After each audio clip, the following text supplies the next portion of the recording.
जय श्री कृष्ण माऊली. कसे आहात? बरे आहात ना? आता रोज अभंग टाकणं शक्य होत नाही हो, म्हणून समजून घ्या. पण आपला अभंग कोणता चालू आहे माहितीये का? संत तुकाराम महाराज हरिपाठ त्याच्यामधला 24वा अभंग चालू आहे बघा. पण नक्की ऐका बरं का, कारण आपण हरिपाठ जरी वाचला तरी आपण नुसतं वाचल्यानं पुण्य मिळत नाही हो, कारण त्याच्यातला अर्थ पण समजून घ्यावा लागतो. तेव्हा काहीतरी आपल्या मनाला ठसून पुण्याची प्राप्ती होईल, कळवळा मनात उत्पन्न होईल. चला आपण आता अभंगाकडे वळूया. कैसे करू ध्यान कैसा पाहू तुझ, वर्म दावी मज याच काशी. संत तुकाराम महाराज म्हणतात, ए देवा, तुझं ध्यान कसं करायचं आहे मला सांग. कसं ध्यान करू? हे मन आहे ना, संसारात भटकत रे, आणि या संसारापायी ना तुझी आठवण होत नाही, म्हणून तुझ्याकडे ध्यान लागत नाही, अशांतता वाटते. म्हणून सांग ना, कसं ध्यान लावायचं? तुझा चित्त, माझं चित्त तुझ्या पायाजवळ कसं मुरवायचं हे मला सांग. देवा, काहीतरी संकेत दे, काहीतरी वर्म या याचकाला दाखव. तुला कसं बघायचं आणि ध्यान कसं लावायचं, तुला कसं बघू? काहीतरी वर्म दाखव की याचकाला. मी याचक भिकारी आहे तुझ्या पुढे, तुझ्या पुढे पदर पसरत आहे का. मला तू काहीतरी संकेत दे, म्हणजे मी त्या अनुसारे तुझी ध्यान आणि तुला बघेल. असं काहीतरी कर ना देवा. अरे, तुझ्याशिवाय आम्हाला आहे तरी कोण? आणि तू जर सांगणार नसशील तर आम्हाला वाट तरी कोण दाखवणार रे? कोण मार्ग दाखवणार आहे आम्हाला? आणि तूच गुरु आहे आणि तूच देव आहेस, म्हणून तुझ्याकडे हे याचक भीक मागत आहे. सांग, कैशी भक्ती करू सांग तुझी देशेवा, कोण्या भावे देवा आतुडशी. कशी भक्ती करू? भक्ती कशी करावी? ए देवा, सांग ना, कशी भक्ती करायची आहे तुझी? तुझी सेवा कशी करायची हे जर तू सांगितलंस ना तर फार बरं होईल बघ. आणि कोण्या भावे देवा आतुडशी, कोणता भाव जर ठेवला तर तू अतुडशील, तू वश होशील, तू प्रसन्न होशील. असा कसा भाव ठेवायचा? आम्हाला या संसारात फक्त बाजारचे भाव माहिती आहेत, आणि आईचा मुलगा भाऊ हे एक माहिती, बाकी दुसरा भाव नाही माहिती.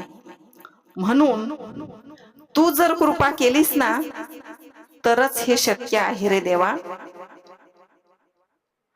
कशी भक्ती करावी हे अजून माहितीच नाही मला, म्हणून तुझी प्रार्थना करून हात जोडून दंडवत घालून तुला विचारत आहे का देवा, तुझी भक्ती कशी करायची? आजकाल भक्ती म्हणजे काय हेच माहिती नाही बघा. पूजा केली ना की त्यालाच भक्ती समजतात, पंढरीची वारी केली ना त्यालाच भक्ती समजतात. पण पंढरीची वारी करत नाही ते फक्त सेल्फी काढण्याकरता जातात. चंद्रभागेत स्नान करत नाहीत, ते फक्त सेल्फी काढून स्टेटस ठेवण्यासाठीच जातात. कधी कधी असं वाटतं ही वरवरची भक्ती वाटते, हा वरवरचा दिखावा वाटतो देवा. म्हणून सांग ना, अशी काही तरी भक्ती सांग का तू प्रसन्न होशील, तू मला वस होशील.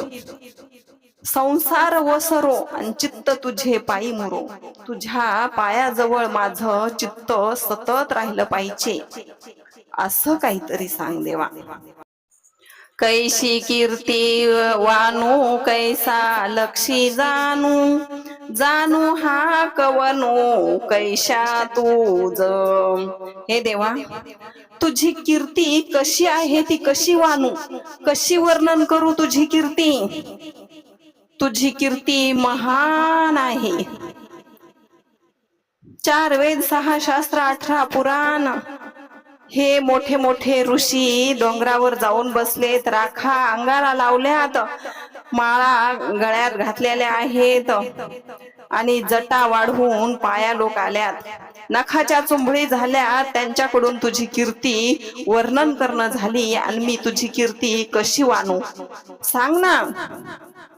कैसा लक्ष जाणू, ए देवा कसं लक्ष जाणू सांग ना. अरे ए देवा, जाणू हा कवनू कैसा तुझ.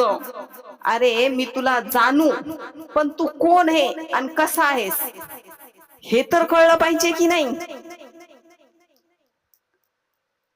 भगवंता, हे सगळं काहीतरी मला सांग. कैसा गाऊ गीती कैसा ध्याऊ चित्ती, कैशी स्थिती मती न कळे मज.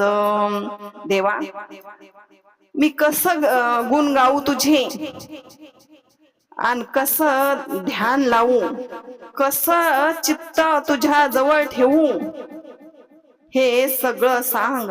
कशी स्थिती आणि मती माझी ही मला काहीच कळना बघ.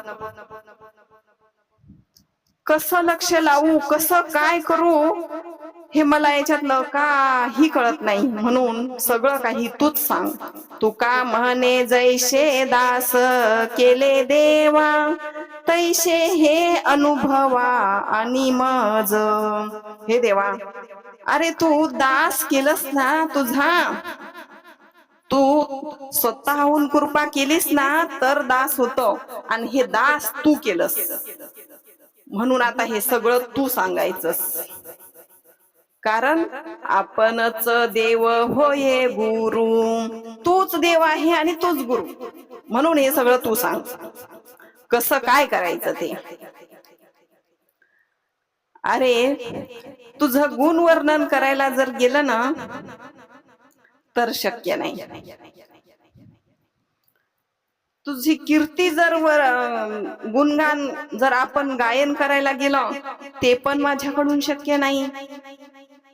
तुझं गाणं म्हणणं हे पण माझ्याकडून शक्य होत नाही, कारण ह्या संसारात डुबलेलो आहे. त्यामुळे भंडाऱ्या डोंगरावर जाऊन बसतो तुझे हे गुण वर्णन करण्यासाठी. तू दास केलंस तर हे निभव सगळं काही तू. जय श्री कृष्ण.